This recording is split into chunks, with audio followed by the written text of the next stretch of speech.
On a stormy Friday night in Mississippi, a man walked into a restaurant bearing his name, wearing a hoodie, not a suit. What the staff didn't know was that he was the CEO. What he saw inside would shock him: mistreatment, fear, and a culture gone wrong. But by the time he left, everything would change. This isn't just a story about food. It's about leadership, justice, and the power of quietly doing the right thing. On a rainy Friday night in Jackson, Mississippi, Julian Merritt pushed open the glass doors of a restaurant that bore his name. He wore a hoodie, faded jeans, sneakers that had seen better days. To anyone watching, he looked like just another hungry customer caught in the storm. And that's exactly what he wanted. Julian wasn't here to be recognized. He wasn't here for a photo op or a press release. He was here for something deeper. This location wasn't just one of the dozens of Merritt's Grill restaurants across the country.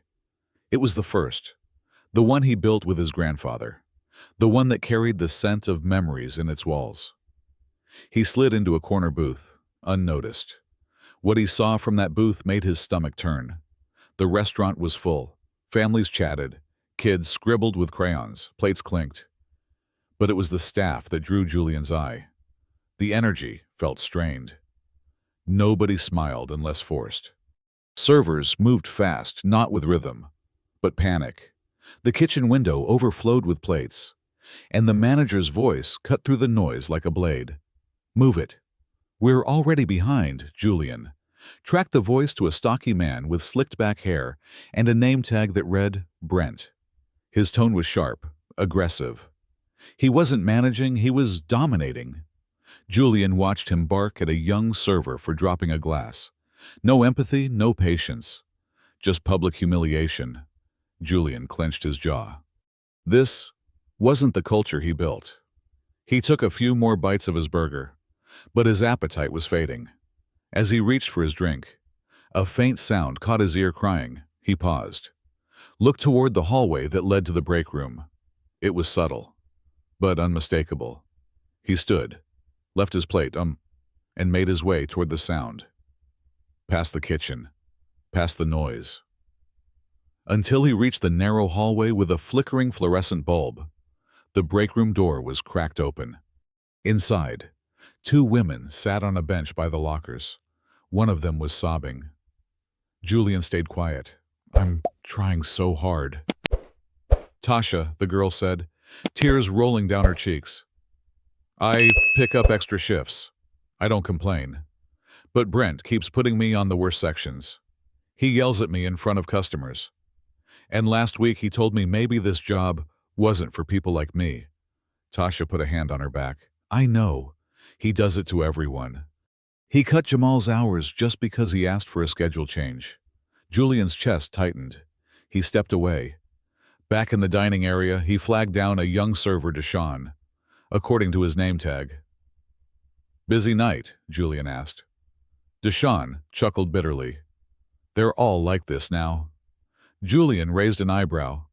Rough manager Deshaun glanced toward the kitchen. "Brent's a nightmare. We lose more staff than we hire. Nobody's happy. But hey, corporate never notices." Julian smiled softly. "Sometimes they do." 5 minutes later, Julian walked into the manager's office.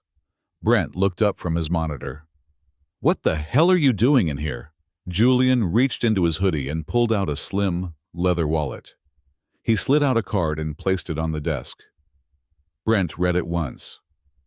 Then again. His face drained of color. "CEO, Julian Merritt." "You're..." Brent stammered. "I built this place with my grandfather," Julian said calmly.